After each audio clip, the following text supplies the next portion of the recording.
Hello everyone, welcome back to my channel. Today I'm at an early screening for Ballerina. This will be my first John Wick movie. I am here at Scotiabank Theatre for an early screening of Ballerina. This is going to be my first John Wick movie, if you can believe it. I can't. But hello, if you're new here, I'm Victoria, your Toronto pop culture girly. But let's head inside and meet Laura. So this is the check-in desk. Gorgiana. Oh, and some of the escalators are broken? Okay. As I mentioned, this is like my first movie in the John Wick universe. Last year for Keanu's 60th birthday, Cineplex did Keanu Fest, and I did end up getting tickets for the first John Wick movie, but I just wasn't feeling well, and then I was out of town, so I didn't have the chance to use them, but I did get to see Bill and Ted's then, and that was my first time, and it was so fucking good. Look who it is! Oh my god. This is so cool. I don't know what to do, but I honestly don't know too much about this. Oh, my ballerina cappuccina. Mi, Jeté. es la esposa de Cappuccino Asesino y ama la música, Good enough. Su pasión es el bailarín. Oh, that's what this is. What is this? Okay, let me. Yeah. Dangerous. Scary. It sounds too scary for me. I try to match the pink, you know? I didn't put on any makeup today, so. You said you don't know much. I know that Ballerina is a continuing movie from the John Wick series. So there's going to be some lore from the John Wick series. I don't know any of the lore. I know that Ana de Armas is beautiful. Yes, and talented. I liked her big sword. Like, was it a katana? Woman with swords? Woman with swords. It's Pride Happy Month. Happy Pride. Woman with swords. This is, I feel like it's going to be a bisexual stream. Watch Maybe. it. Yeah. Daryl is in it from Walking Dead. Oh, that man. He's a good one. All right, well, it'll be Yeah, fun. let's go. We'll Let's go in, find some seats, We're do gonna all get that. a small See, popcorn. this is what I'm saying. Like, you're going to tell me this isn't for Pride Month? That's hot. That's for Pride Month. Take it from me. Oh, we have our seats. Well, you never know if it's like actually gonna be. With the seats too, it's always 50-50. Oh, we're gonna be in Ultra AVX. Wow. Ultra AVX doesn't actually have the IMAX projector. Yeah. Diet Coke Lime, but also cherry. Don't overflow. I could do perfect.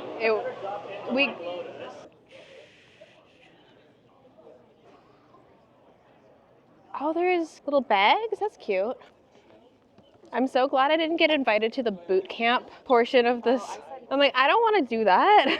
Like, I don't want to work out. Okay, so they gave everybody a little drawstring bag. Feels like there's a pin inside. So let me open this up and then show you what it looks like. So this is a pin. This is actually gorgeous.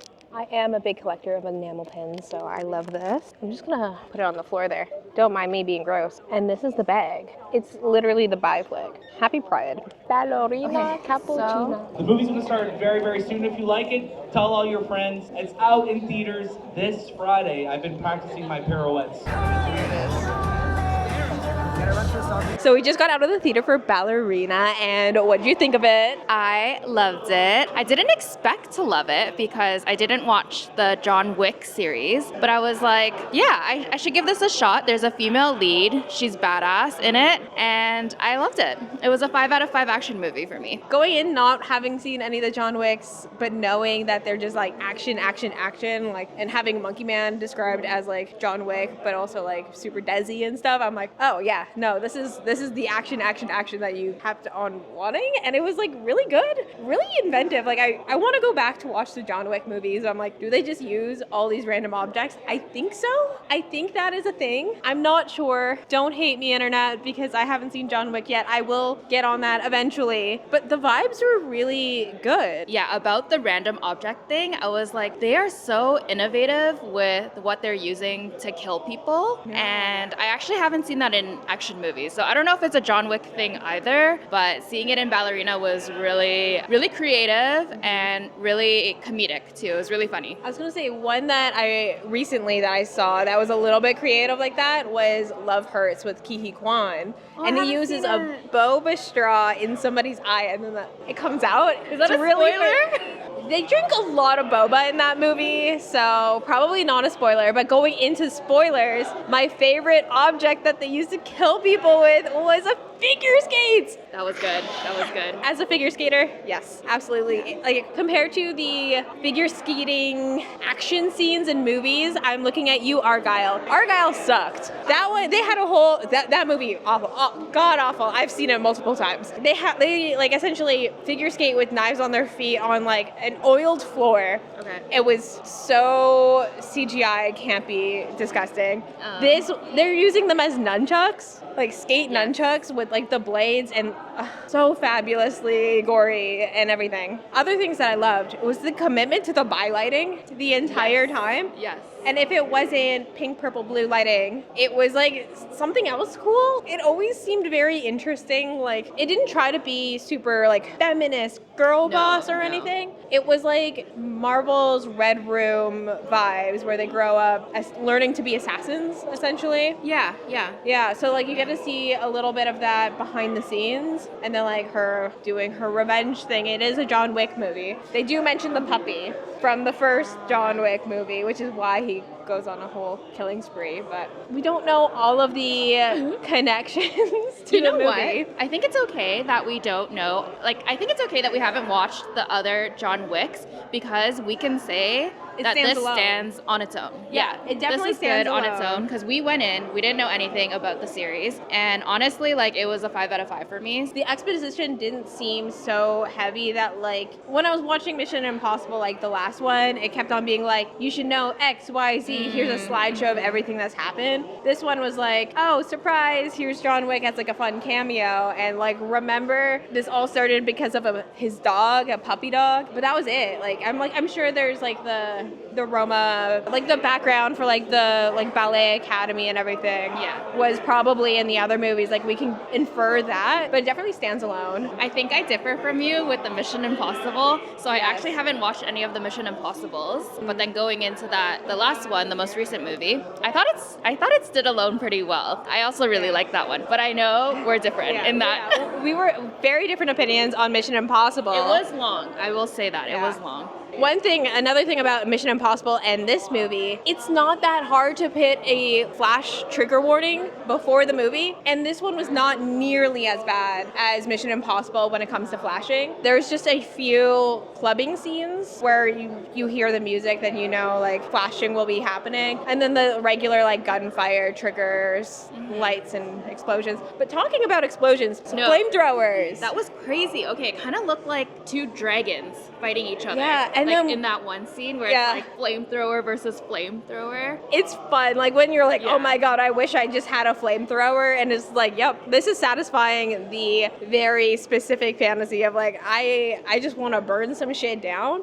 Also, her sword action was, I kind of loved that there was no romance. There wasn't like does she fall in love with John Wick or like someone else? I feel like they keep it open in case they want to add a love interest eventually. I don't know. It seems like they will probably continue on with another John Wick universe movie where Ana de Armas is in it. They leave a cliffhanger. She goes rogue at the end, essentially. Probably wouldn't surprise you if you watched the movie. I loved the actual ballerina scenes of like Swan Lake and her practicing ballet. Was the final ballerina Tatiana? I think so. I think so. And I'm very glad that she was able to actually be a ballerina. Yeah. And if there was anybody that it seemed like that there was maybe going to be a romance with, I think it would have been Tatiana. I'm glad, again, Ace Rep, like, you don't need romance necessarily in action movies like this because, like, it usually ends up with some woman being fridged. Even in Mission Impossible, there wasn't really a huge romance. It's like he's had the romances in the past. They're not focusing on it in Mission Impossible, but they do kind of like hint at like, oh, how many women had to die in front of you? It's like, oh yeah, they know they fridged a lot of women. I have to say for this movie, I don't think I've seen that many deaths in this amount of time. Like that was like so you haven't seen Monkey kill Man. after kill. I have not seen Monkey Man. I did enjoy it for what it was, which is revenge murders, and that's exactly it. Okay, but it was kind of like useless killings too. Sometimes I was like, was this killing really necessary? That's kind of what I love. It was just like, take no prisoners. Yeah. Oh, he's already on the ground, pretty much dead. Let's do 3 more shots in the head. Good for her. It's just kind of LOL to me. It's like, why waste your bullet? This is a recession indicator where I'm like, save your bullets, you know? The whole town had so many guns, so she was just kept on taking them out. No, the whole town versus her. That was insane. That was insane. Also, was that Switzerland? Like, that was so pretty. It's either Switzerland or Germany, where I think it's supposed to be located based on the mountain ranges and the accents. I liked how the cult was super diverse. Yeah. They had everybody. I saw Asians. They had everybody in the cult, which is kind of fire. Speaking of the cult and where it's located, I really loved a lot of the location scout. Whoever did the location scouting, A+ to you. The physical sets, like, it didn't feel like I was just on a CGI blue screen mess. So I did really appreciate that as well. Overall, I think maybe I'll give it a 3.5. I do love like more plot-driven stories, but I had enough fun. I'd probably have it on in the background again, you know. It was so funny. Like, did you think it was funny? I laughed a lot. Yeah. But let me tell you where I laughed. Every time somebody got brutally murdered. Yes. Yeah, everybody was like, by her. when everybody was like, getting shot in the dick. Someone got shot in the pussy. People, like, if they were like, oh my God, what was cackling. I was having a fabulous time. Like, oh, like the 4th arrow through somebody's skull. This is fire. Okay, and with all that action, like all of the stunt people, insane. I'm curious how this will rank throughout all of the movies coming out this year for next year's Oscars, because the new category for like stunt manning in the Oscars, I do think Tom Cruise is going to try to go for that. This one's a contender. There's a lot going on, especially with all the flamethrower stuff. I'm sure some percentage of that is practical, because like she put on a flame retardant jacket. If you notice that's what she put on. The shiny jacket. The shiny jacket was right beside the flamethrower, so she put that on, and that's why she wasn't as flamey throughout. I did like that a little tiny speck of realism, but the stunt people, I'm sure there were so many. There were so all many of the extras stunts. were probably just stunt people. All the people in the village. Yeah. So I'm really curious to see how this Oscar category will play out, if this will make it or not. I have no clue. It's still the first half of the year. If it's Tom Cruise, if it's Mission Impossible versus Ballerina, I was gonna say Ballerina at first because there are so many stunts and they're so good. So like quality is good and quantity is good. But Tom Cruise, like, I know he went underwater. I know he went on the land. I know he went in the air. He looked like he was in pain though, and the scenes were way too long. I know, but it's real. So I see both sides. And I think not me crashing out about Tom Cruise again. I think both are fine. I think it's gonna be tough. Ballerina Cappuccina. If you like it, it's in theaters on June 6th. It's exactly what you'd expect it to be. It was fun. It was fun. A lot of shooting, a lot of killing, a lot of girl bossing without it being girl bossy. Yes. But if you like this video, if you like coming to the movies with me, please like, comment, and subscribe. It really helps the channel out. And if you really like the Toronto content, Laura. Toronto Millennial, let's go. You have all of the events all of the time. Yes. And you are on that. In a way that I am not. But I am in the movie theaters a lot. I think you are actually in the movie theaters more than me. I physically just exist here. Ballerina Cappuccina. Ballerina Cappuccina. Mi. Es la esposa de Cappuccino Asesino y ama la música, la. Su pasión es el bailarín Lololo.